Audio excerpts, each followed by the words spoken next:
ಗುರುಜಿ, ನಮ್ಮ ಕೊನೆಯ ವಿಭಾಗ ಸಂಸ್ಕಾರಗಳ ವಿಭಾಗ, ಏನ್ ತಿಳಿಸ್ಕೊಡ್ತಾ ಇದ್ದೀರಾ?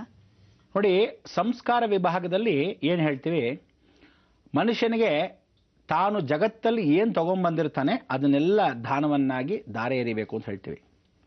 ಕನ್ಯಾದಾನ ಶ್ರೇಷ್ಠ ಅಂತ ಹೇಳಿ ಕನ್ಯಾದಾನವನ್ನು ಮಾಡ್ತಾರೆ ಗಂಡು ಹೆಣ್ಣಿಗೆ ಪರಿಪೂರ್ಣವಾಗಿ ತಂದೆ ತಾಯಿಂದರು. ಮಕ್ಕಳಿಲ್ದಿದ್ದವ್ರು ಏನು ಮಾಡ್ತಾರೆ, ದೊಡ್ಡಪ್ಪ ಚಿಕ್ಕಪ್ಪನ ಮಕ್ಕಳನ್ನ ತಗೊಳ್ತಾರೆ ಅಥವಾ ತಮ್ಮಂದಿರ ಮಕ್ಕಳು ತಗೊಳ್ತಾರೆ. ಅದನ್ನು ದಾರೆ ಎರಿಯತಕ್ಕಂಥ ವಿಚಾರಗಳನ್ನು ಅಥವಾ ಅಲ್ಲಿ ಬೇರ್ತಕ್ಕಂಥ ಜವಾಬ್ದಾರಿನ ನಾವು ತಗೊತೀವಿ ಅಂತಾರೆ. ಅನ್ನದಾನ ಶ್ರೇಷ್ಠ ಅಂತ ಅನ್ನದಾನವನ್ನು, ದಾಸೋಹವನ್ನು ಯಾವುದಾದ್ರು ವಿಶೇಷವಾದ ಕಾರ್ಯಕ್ರಮಗಳಲ್ಲಿ ದಾಸೋಹನ ಇಟ್ಕೊತಾರೆ. ವಿದ್ಯಾದಾನ ಅಂತ ಹೇಳ್ತಾರೆ. ವಿದ್ಯಾದಾನ ಅಂದರೆ ಒಂದು 4 ಜನ ಮಕ್ಕಳನ್ನ ಓದಿಸ್ಬೋದು, 2 ಜನ ಮಕ್ಕಳು ಓದಿಸ್ಬೋದು. ಒಂದಷ್ಟು ಜನ ಏನು ಮಾಡ್ತಾರೆ, ಆಯ್ತು ಕಂಡ್ರು ನೀವು ಓದೋ ಒಂದು 50 ಜನ ಮಕ್ಕಳು, 100 ಜನ ಮಕ್ಕಳು. ಕೆಲವೊಂದು ಸಂಸಾರಗಳಿದೆ, ಭಾಳ ಸಂತೋಷ, ಅವ್ರಿಗೆ ಮಕ್ಕಳಿಲ್ಲದ ಪಕ್ಷದಲ್ಲಿ ಏನು ಮಾಡ್ತಾರೆ, ಒಂದು ಶಾಲೆಯನ್ನು ನಡೆಸ್ತಾ ಇರತಕ್ಕಂಥ ಒಂದು ಸಮಯದಲ್ಲಿ ಅಲ್ಲಿ ಆರ್ಥಿಕ ಪರಿಸ್ಥಿತಿ ಸರಿ ಇಲ್ಲದಿದ್ದರೆ ಒಂದು ಕೆಲಸ ಮಾಡೋಣ, ಆ ಶಾಲೆಯಲ್ಲಿರ್ತಕ್ಕಂಥ ಅಷ್ಟು ಮಕ್ಕಳಿಗೆ ಏನು ಬೇಕು ಬೇಡಗಳು ನಾವು ಓದಿಸ್ತೀವಿ ಅಂತ ಓದಿಸ್ತಾರೆ. ಸಿದ್ಧರ ಬೆಟ್ಟದಲ್ಲಿ ವಿಶೇಷವಾಗಿ ಸಿದ್ಧ ಬೆಟ್ಟರ ಸ್ವಾಮಿಗಳನ್ನ ನಾವು ದರ್ಶನ ಮಾಡಿದ್ವಿ ಮಧುಗಿರಿ ಹತ್ರ. ಅವರು ಪಾಪ ಇವತ್ತಿನ ದಿವಸ 40 ಮಕ್ಕಳಿಗೆ 60 ಮಕ್ಕಳಿಗೆ ದಾನವನ್ನು ಮಾಡಿದ್ದಾರೆ. ವಿದ್ಯಾದಾನ, ಆಶ್ರಯದಾನ, ಅನ್ನದಾನ, ಪುಟ್ಟದಾಗಿರ್ತಕ್ಕಂಥ ಒಂದು. ಆ ಗುರುಗಳು ಕೂಡ ಸಿದ್ಧಗಂಗೆ ಮಠದ ಒಂದು ಮಾದರಿಯನ್ನು ತಗೊಂಡು ಅಲ್ಲಿರ್ತಕ್ಕಂಥ ಒಂದು ಆಶೀರ್ವಾದವನ್ನು ತಗೊಂಡು ಇವತ್ತು ಆ ಕೈಂಕರ್ಯವನ್ನು ಸಿದ್ಧರ ಬೆಟ್ಟದಲ್ಲಿ ಗುರುಗಳು ಸ್ವತಃ ಮಾಡ್ತಾ ಇದ್ದಾರೆ. ಬಹಳ ಸಂತೋಷ ಪಡಬೇಕು. ಇಂಥ ಒಂದು ವಿಚಾರದಲ್ಲಿ ಯಾರ್ಯಾರು ಎಲ್ಲೆಲ್ಲಿ ಸ್ಫೂರ್ತಿಯಾಗಿ ಎಂದಂಥ ಕಾರ್ಯಕ್ರಮಗಳು ಮಾಡ್ತಾ ಇದ್ದಾರೆ ಅಂತಾರೆ. ಆದರೆ ಸಿದ್ಧಗಂಗೆ ಮಠದಲ್ಲಿ ಇನ್ನೊಂದು ವಿಶೇಷ ಏನು ಗೊತ್ತಾ, ನಾವು ಯಾವತ್ತಿದ್ರೂ ಬಹಳ ವಿಶೇಷವಾಗಿರಬೇಕು ಅಂತ ಹೇಳ್ತಾ ಇದ್ರು. ಏನಂದರೆ, ನಾವು ವಿದ್ಯಾಸಂಸ್ಥೆಯನ್ನು ಪ್ರಾರಂಭ ಮಾಡಿದಾಗ ಇನ್ನೊಬ್ರು ಯಾರೋ ಮಾಡಿಬಿಡ್ತಾರೆ ಅಂತ ಹೇಳಿದಾಗ ಗುರುಗಳು ಅವಾಗ ಹೇಳ್ತಾರೆ, ಓಹೋ ವಿದ್ಯಾಸಂಸ್ಥೆ ನಾವು ಸ್ಟಾರ್ಟ್ ಮಾಡಿದ್ವಿ, ಅವರು ಸ್ಟಾರ್ಟ್ ಮಾಡಿದ್ರೆ ಸರಿ ಒಂದು ಕೆಲಸ ಮಾಡೋಣ, ವಿದ್ಯಾಸಂಸ್ಥೆಯಲ್ಲಿ ನಮ್ಮಲ್ಲಿ ಸಂಸ್ಕೃತ ಪಾಠಶಾಲೆ ಅಂತ ಒಂದು ಶುರು ಮಾಡೋಣ. ಸರಿ, ಸಂಸ್ಕೃತ ಪಾಠಶಾಲೆ ಶುರು ಮಾಡಿದ್ರು. ಸರಿ ಆಯಿತು, ಅನಾಥ ಮಕ್ಕಳಿಗೆ ವಿದ್ಯಾಸಂಸ್ಥೆ, ಅವ್ರು ಬರೀ ವಿದ್ಯಾಸಂಸ್ಥೆ ಬರೀ ಮಕ್ಕಳಿಗೆ ಉಚಿತವಾಗಿ ಅಂತ. ಸರಿ, ಇವ್ರು ಏನು ಮಾಡಿದ್ರು, ಉಚಿತವಾಗಿ ಮಾಡೋಕ್ಕೆ ಶುರು ಮಾಡಿದ್ರು. ಬೇರೆಯವರು ಕೆಲವರು ಉಚಿತವಾಗಿ ಮಾಡಿದ್ರು. ಉಚಿತ ಅಂದರೆ ಏನು ಗೊತ್ತಾ, ನಿಜವಾಗ್ಲೂ ಫುಲ್ ಫ್ರೀ. ಯಾವ ಕಾಲಕ್ಕೂ ನೀವು ಸ್ವಲ್ಪ ದುಡ್ಡು ಕೊಡಿ ಅದು ಇದು ಅಂತೇನಿಲ್ಲ. ಹಬ್ಬಬ್ಬ ಅಂದರೆ 10 ರೂಪಾಯಿ ಇಸ್ಕೊಂತಾರೆ ಒಂದು ವರ್ಷಕ್ಕೆ. ಯಾಕೆಂದರೆ ಒಂದು ಜವಾಬ್ದಾರಿ ಇರಲಿ ಅಂತ ಅಷ್ಟೇ ಹೊರತು ಆ 10 ರೂಪಾಯಿ ಯಾವ್ದಾರ ಪೇಪರ್ಗೋ ಅಥವಾ ಯಾವುದೊಂದು ಫೀಸ್ ಅಂತ ಸುಮ್ಮನೆ ಹಾಕಿಟ್ಟಿರ್ತಾರೆ. ಇವರು ಅದಕ್ಕಿಂತ ಬೇಕೋಷ್ಟು ಕೊಟ್ಬಿಟ್ಟಿರ್ತಾರೆ. ವರ್ಷಕ್ಕೆ 10 ರೂಪಾಯಿ ಯಾವ ಮೂಲೆ ರೀ. ಅದಕ್ಕೆ ಏನು ಅಂದರೆ, ತಂದೆ ತಾಯಿಗೆ ಅಕಸ್ಮಾತ್ ಅನಾಥರಾಗಿದ್ದವರಿಗೆ ಯಾರ ಥರದ ಒಂದು 10 ರೂಪಾಯಿ ಇಸ್ಕೊಂಡು ಕೊಟ್ಟರೆ ಒಂದು ಸಂಸ್ಥೆಗೆ ನೋಡಿ ಫೀಸ್ ಅಂತ ಕಟ್ಟಿದ್ದಾರೆ ಅನ್ನೋ ಜವಾಬ್ದಾರಿ ಅವ್ರಿಗೆ ಇರಬೇಕು. ಇಲ್ಲದ್ರೆ ಏನು ಮಾಡ್ತಾರೆ ಗೊತ್ತಾ, ಅಯ್ಯೋ ಫ್ರೀ ಬೇಕಾದ್ರೆ ಹೋಗ್ತೀನಿ ಬಿಟ್ರೆ ಬಿಡ್ತೀನಿ ಅನ್ನೋ ಮನೋಭಾವನೆ ಮಕ್ಕಳೇ ಬರಬಾರ್ದು. ನಾನು ಕಟ್ಟಿದ್ದೀನಿ, ಆ 10 ರೂಪಾಯಿಗೆ ಬೆಲೆ ಗೊತ್ತಿರಬೇಕು.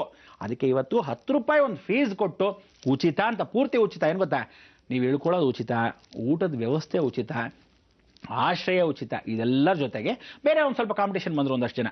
ಆಗೇನು ಮಾಡಿದ್ರು, ಸರಿ ನಮ್ಮಲ್ಲಿ ಇಂಜಿನಿಯರಿಂಗ್ ಕಾಲೇಜ್, ಸರಿ ಡಿಪ್ಲೊಮಾ ಕಾಲೇಜ್, ಹೀಗೆ ಡಾಕ್ಟ್ರೇಟ್ ಓದೋಕ್ಕೆ ಬೇರೆ ಸೌಕರ್ಯಗಳನ್ನ ಎಲ್ಲಬೇಕು ಅದನ್ನು ಕೊಡೋಣ ಅಂತ.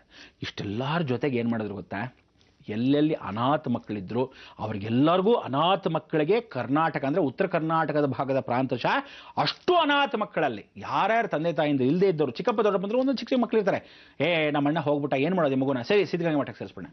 ಸರಿ ನಮ್ಮ ಚಿಕ್ಕಮ್ಮ ಹೋಗ್ಬಿಟ್ಲು, ಆ ಮಗು ಏನು ಮಾಡೋಣ, ಸರಿ ಸಿದ್ಧಗಂಗೆ ಮಠ.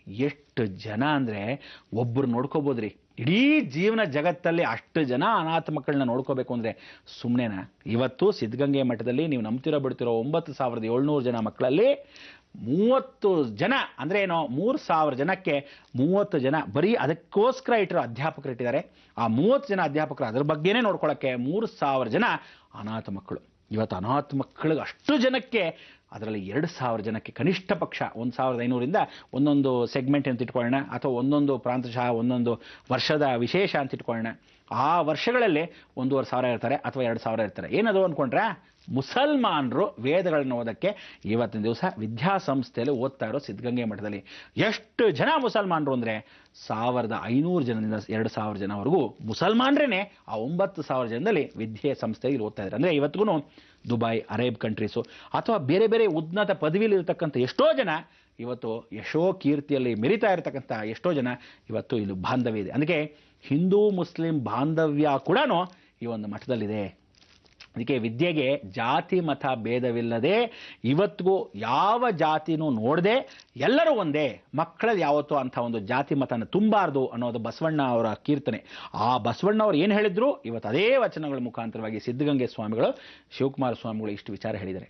ಇದರಲ್ಲಿ ಇನ್ನೊಂದಷ್ಟು ಹೆಮ್ಮೆ ಅಂದರೆ ಇನ್ನೊಂದು ಗರಿ ಹಾಕ್ಕೊಂಡ್ರು ಅವರ ತಲೆ ಮೇಲೆ. ಇನ್ನೊಂದು ಗರಿ ಏನು ಅಂದರೆ, ಅಂಧ ಮಕ್ಕಳಿಗೆ ಇವತ್ತು ದೊಡ್ಡ ಶಾಲೆ, ಇಡೀ ಜಗತ್ತಲ್ಲಿ ಅಂಧ ಮಕ್ಕಳಿಗೆ ಅಂತ ದೊಡ್ಡ ಶಾಲೆ ಕಟ್ಟಿಸಿದ್ದಾರೆ ಅಂದರೆ ನಿಜಕ್ಕೂ ಸಾರ್ಥಕ, ಜನ್ಮ ಸಾರ್ಥಕ. ಅದಕ್ಕೆ ಹೇಳೋದು, ಯಾರ್ಯಾರು ಅನಾಥರವಾಗಿರೋದಕ್ಕಿಂತನೂ ಅಂಧ ಮಕ್ಕಳು, ಕಾಣದೇ ಇರತಕ್ಕಂಥವ್ರು. ಎಷ್ಟು ಜನ ಇವತ್ತು ಇಂಜಿನಿಯರ್ಗಾಗಿದೆ, ಕಣ್ಣು ಕಾಣದೇ ಇರೋರು ಇಂಜಿನಿಯರ್ಗಳಾಗಿದ್ದಾರೆ. ಎಷ್ಟೋ ಜನ ಕಂಪ್ಯೂಟರ್ ಸೈನ್ಸ್ ಅಂತ ಹೇಳಿ ವಿದೇಶದಲ್ಲಿ ಯಾವುದೋ ಸಾಫ್ಟ್ವೇರ್ ಕಂಪನಿಗಳಲ್ಲಿ ಕೆಲಸ ಮಾಡ್ತಾ ಇದ್ದಾರೆ. ಅವರುಗಳು ಕೂಡ ಅಂದರು. ಆ ಒಂದು ಕಣ್ಣಿದೆ, ಎರಡು ಕಣ್ಣಿದೆ, ಅಥವಾ ಎರಡೂ ಕಣ್ಣು ಹೊಟ್ಟೋಗಿದೆ, ಕಣ್ಣುಗಳು ಇದ್ದಂಗೆ ಕಾಣುತ್ತೆ ಆದರೆ ಕಣ್ಣು ಕಾಣಲ್ಲ. ಇಂಥವ್ರಿಗೆಲ್ಲರಿಗೂ ಎಷ್ಟು ಆಶ್ರಯ ಕೊಟ್ಟಿದ್ದಾರೆ ಅಂದರೆ ಅವರ ಮುಖಾಂತರವೂ ಇವತ್ತು ಮಠಕ್ಕೆ ಸೇವೆ ಸಲ್ತಾ ಇದೆ ಅಂದರೆ ನಿಜಕ್ಕೂ ಜೀವನ ಸಾರ್ಥಕದ, ಜನ್ಮ ಪಾವನ. ಇಂಥ ಒಂದು ಸಂಸ್ಕಾರ ಏನು ಅಂದರೆ ಇವತ್ತಿಂದ ತಿಳ್ಕೊಳ್ಳಿ, ಯಾವ ಕಾಲಕ್ಕೂ ಪ್ರತಿಯೊಬ್ಬ ಮನುಷ್ಯನು ಜೀವನದಲ್ಲಿ what have taken from the society ಅಂತ ಈ ಜಗತ್ತಲ್ಲಿ ಬರೀ ತಗೊಳ್ಳೋದು ಕಬಳಿಸ್ಕೊಳ್ಳೋದೇ ಆಗೋದಲ್ಲ, ಕೊಡಬೇಕು. ಆ ಕೊಡೋದನ್ನ ಯಾರಿಗೂ ಹೇಳಬಾರ್ದು, ಹೇಳದೆ ಕೊಡ್ತಾ ಇರಬೇಕು. ಮಾಡೋ ಧರ್ಮ ಗುಟ್ಟಾಗಿ ಮಾಡಬೇಕು. ನಾನು ಮಾಡಿದ್ದೀನಿ, ಇಲ್ಲಿ ಮಾಡಿದ್ದೀನಿ, ಅಲ್ಲಿ ಮಾಡಿದ್ದೀನಿ ಅಂತ ಹೇಳ್ಕೊಂಡು ಬಂದರೆ ಪ್ರಯೋಜನವಿಲ್ಲ. ಅದಕ್ಕೋಸ್ಕರ ಯಾವ ಕಾರಣಕ್ಕೂ ಎಲ್ಲೂ ಮಾಡೋದು ಗೊತ್ತಾಗಬಾರ್ದು. ನಿಸ್ವಾರ್ಥ ಸೇವೆಗೆ ನೀವು ಮಾಡ್ತಕ್ಕಂಥ ಕೈಂಕರ್ಯ ಪ್ರತಿಯೊಬ್ಬನು ಕೋಟ್ಯಾಧೀಶ್ವರನಾದವನು ಮಾಡಬೇಕು. ಯಾಕೆಂದರೆ ಕೋಟ್ಯಾಧೀಶ್ವರ ಅಂತ ಯಾಕೆ ಹೇಳ್ತೀನಿ ಅಂದರೆ, ಕೋಟಿ ಗಟ್ಟಲೆ ಕೋಟ್ಗಳು ಹಾಕೊಂಡ್ರೆ ಏನು ಪ್ರಯೋಜನ? ಲಕ್ಷಕ್ಕೆ ಲಕಾರ ಇಲ್ಲ, ಕೋಟಿಗೆ ಕೋಟಿ ಇಲ್ಲ ಅಂತ ಸುಮ್ಮನೆ ಹಾಕೊಂಡು ಬಿದ್ದಿರ್ತೀರ. ಕೋಟ್ಗಳೆಲ್ಲ ನಾಳೆ ಎತ್ತು ಬಿಸಾಕಬೇಕು. ದುಡ್ಡು ಕರೆನ್ಸಿ ಎಲ್ಲ ಚೇಂಜ್ ಆಗಿಬಿಟ್ರೆ ಭಯಪಡ್ಕೊಂತೀರೇನಾ?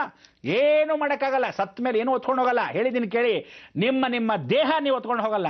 ಆದರೆ ಇರೋ ಅಷ್ಟು ದಿವಸ ಆ ಮಕ್ಕಳಿಗೋ ಅಥವಾ ಇನ್ಯಾವುದೋ ಮಕ್ಕಳಿಗೋ ಅಥವಾ ಇನ್ನೊಂದಷ್ಟು ಜನಕ್ಕೆ ಸಂತೃಪ್ತಿಪೂರ್ವಕವಾಗಿ ಮನಸ್ಫೂರ್ತಿಯಾಗಿ ದಾನ ಧರ್ಮ ಮಾಡಿದಾಗ ಅಂಥ ಒಂದು ಸಂತೋಷ, ಆಚಂದ್ರಾರ್ಕ ಸೂರ್ಯಚಂದ್ರ ಇರೋರ್ಗೂ ನಿಮ್ಮನ್ನು ನೆನೆಸ್ಕೊಂತಾರೆ. ಇದು ಜೀವನ ಸಾರ. ಜೀವನದಲ್ಲಿ ಪ್ರತಿಯೊಂದು ತಿಳ್ಕೊಳ್ಳಿ, ಹೆಜ್ಜೆ ಹೆಜ್ಜೆಗೂ ಮುಂದಿನ ದಿವಸ ಕಷ್ಟ ಇದೆ. ಆ ಕಷ್ಟದಲ್ಲಿ ನಿಮ್ಮ ಸಾಧನೆ ನಿಮ್ಮ ಮೇಲೆ ಮಾಡ್ಕೋಬೇಕು. ಯಾವ ಕಾಲಕ್ಕೂ ಯಾರನ್ನೂ ಡಿಪೆಂಡ್ ಆಗಬೇಡಿ, ದುರಹಂಕಾರ ಪಡಬೇಡಿ. ಅಯ್ಯೋ ನಾನು ಮಾಡ್ತಾ ಇದ್ದೀನಿ ಕೆಲಸ ಪುಟ್ಗೋಸಿ ಅಂತ. ಕೆಲಸ ಮಾಡೋದು ದೊಡ್ಡದಲ್ಲ, ಸಾಧನೆ ಮಾಡೋದು ದೊಡ್ಡದು. ಅದಕ್ಕೆ ಇರೋ ಕೆಲಸದಲ್ಲಿ ಚಿಕ್ಕದಾಗ್ಲಿ ದೊಡ್ಡದಾಗ್ಲಿ ಅಲ್ಲಿ ಸಾಧಿಸಿ ತೋರಿಸ್ಬೇಕು. ಅದೇ ಒಂದು ಸಾಧನೆ ಇವತ್ತಿಗೂ ಹೇಳ್ಕೊಡ್ತಾ ಇರೋದೇ ಶಿವಕುಮಾರ ಸ್ವಾಮಿಗಳು. ಎಲ್ರಿಗೂ ಮಂಗಳವಾಗಲಿ, ಎಲ್ಲ ರೀತಿಯಾದ ಮಂಗಳಕರವಾಗಿರ್ತಕ್ಕಂಥ ಕೆಲಸಗಳನ್ನ ಮಾಡಬೇಕು. ಅದಕ್ಕೆ ನೀವು ಏನು ಹೇಳಬೇಕು? ಪ್ರತಿಯೊಬ್ಬರಿಗೂ ಮಂಗಳವಾಗಲಿ, ಲೋಕವೆಲ್ಲ ಸುಭಿಕ್ಷವಾಗಿರಲಿ ಅಂತ ಹೇಳಕ್ಕೆ ಏನು ಮಾಡಬೇಕು? ಲೋಕ ಸಮಸ್ತ ಸುಖಿನೋ ಭವಂತು, ಸನ್ಮಂಗಳಾನಿ ಭವಂತು. ಗುರುಜಿ, ಇವತ್ತು ಸಂಸ್ಕಾರಗಳ ವಿಭಾಗದಲ್ಲಿ ಹೇಳಿದ್ರಿ, ನಮಗೆ ಏನ್ ಸಿಕ್ಕಿದೆಯೋ ಅಷ್ಟರಲ್ಲೇ ನಾವು ತೃಪ್ತಿ ಪಡಬೇಕು, ಜೊತೆಗೆ ಬೇರೆಯವ್ರಿಗೂ ಕೂಡ ಸಹಾಯ ಮಾಡುವಂತಾಗಿರ್ಬೇಕು. ಅದಕ್ಕೆ ಪರಿಪೂರಕವಾಗಿ ದುಡಿತಾ ಇದ್ದಾರೆ. ಎಲೆಮರೆ ಕಾಯಿ ಅಂತ ಎದ್ಕೊಂಡು ನಮ್ಮ ಡಾಕ್ಟರ್ ಶಿವಕುಮಾರ ಸ್ವಾಮೀಜಿಯವರು, ಅವರ ಹಾದಿಯಲ್ಲಿ ನಾವೆಲ್ಲರೂ ನಡಿಬೇಕು ಅಂತ ನೀವು ಹೇಳಿದ್ದೀರಾ. ನಮ್ಮ ಈ ಕಾರ್ಯಕ್ರಮಕ್ಕೆ ಆಗಮಿಸಕ್ಕಾಗಿ ಧನ್ಯವಾದಗಳು. ವೀಕ್ಷಕರೇ, ಮತ್ತೆ ನಾಳೆ ಸರಿಯಾಗಿ 9ಕ್ಕೆ ಬೃಹತ್ ಬ್ರಹ್ಮಾಂಡ ಕಾರ್ಯಕ್ರಮದಲ್ಲಿ ಭೇಟಿಯಾಗೋಣವಾ? ಹೋಗಿ ಬರ್ತೀವಿ. ನಮಸ್ಕಾರ.